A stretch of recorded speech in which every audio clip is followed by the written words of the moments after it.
वरहमतुल्लाहि वबरकातुहू। Dear student, आज की इस वीडियो में हम लोग बात करने जा रहे हैं, ये देखना चाहते हैं कि ऐसे ही एक सवाल दिया हुआ है जैसे if m1 m2 m3 are the movement about the origin. ये मूवमेंट अबाउट द ओरिजिन है सपोज। अब मूवमेंट अबाउट ओरिजिन आप ये समझ लें कि जैसे एक दरवाज़ा लगा हुआ और उसके अंदर एक कब्ज़ा लगा होता है पीछे दरवाजे को जो उसने पकड़ा होता है। सपोज समझ लें कि 3 कब्ज़े लगे हैं, एक का नाम m1 एक m2 एक m3 है। Are the movement about the origin, ये मूवमेंट अबाउट ओरिजिन है of a unit vector T N और वी। इसका मतलब टी का जो मूवमेंट है वो m1 है, एन का जो मूवमेंट है वो m2 है और बी का जो मूवमेंट है वो m3 है। लोकेटेड इन द टेजेंट, ये लोकेट कर रहे हैं in the tangent principal normal and binormal. ये टेजेंट है, ये प्रिंसिपल नॉर्मल और ये बाई नॉर्मल है। And dash denote differentiation with respect to S, और यहाँ पे जो डैश पड़ा हुआ होगा आगे जाके जो डैश आएगा वो डेरिवेटिव होगा विद रिस्पेक्ट टू एस। यहाँ पे तो कोई डैश नहीं है, नीचे पड़ा हुआ है। तो आप देखें यहाँ हमने कहा m1 का prime equal to k m2, m2 का prime equal to b minus k m1 plus t m3 और m3 का prime equal to minus n minus tau m2। ये कुछ हमने शो करना है।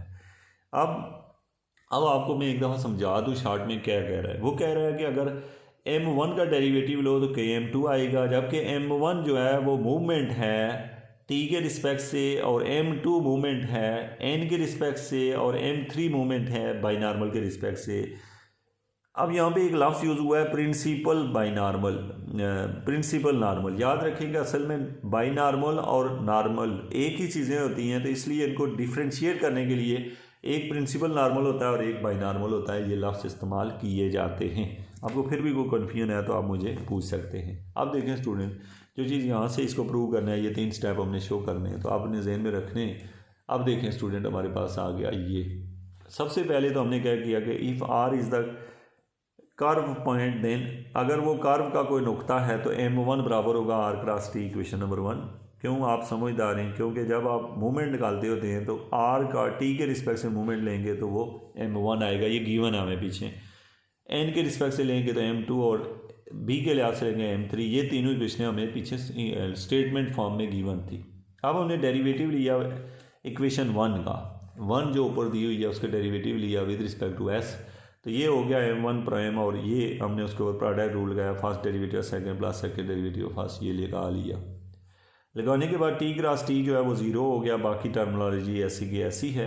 यहाँ से हमारे पास ये निकला कि m1 प्राइम इक्वल टू के आर क्रॉस एन जो होता है बच्चों वो n m2 है, चूँकि ऊपर हमने लिखा था कि ये m2 होता है, इसकी कीमत पुट की प्रूव हो गया है।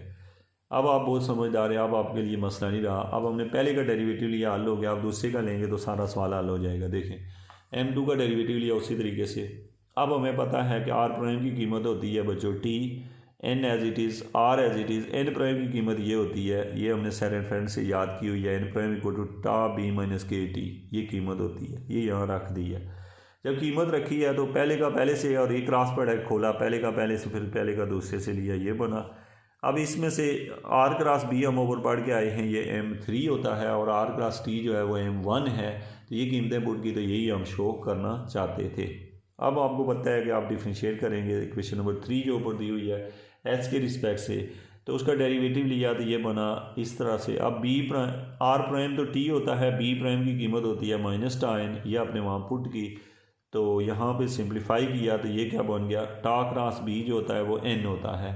ये आपको आप जानते हैं टा क्रॉस जो, क्योंकि ये जो नहीं होता उसके बराबर होता है। तो यहाँ पर चूँकि वो उसका अपोजिट है तो इसलिए यहाँ माइनस n लिखा हुआ है। अपोजिट कहने का मतलब ये होता है कि आपको पता है कि असल में शक्ल यूँ होती है, इधर टा होता है, सॉरी t होता है, इधर n होता है और इधर b होता है। तो जब आप इधर से उधर जा रहे होते हैं तो टा क्रॉस n b होता है, b क्रॉस t n होता है। लेकिन अगर उल्टा हो, b क्रॉस n आए तो वो माइनस t होता है, अगर t क्रॉस b उल्टा आ जाए तो वो फिर माइनस n होता है।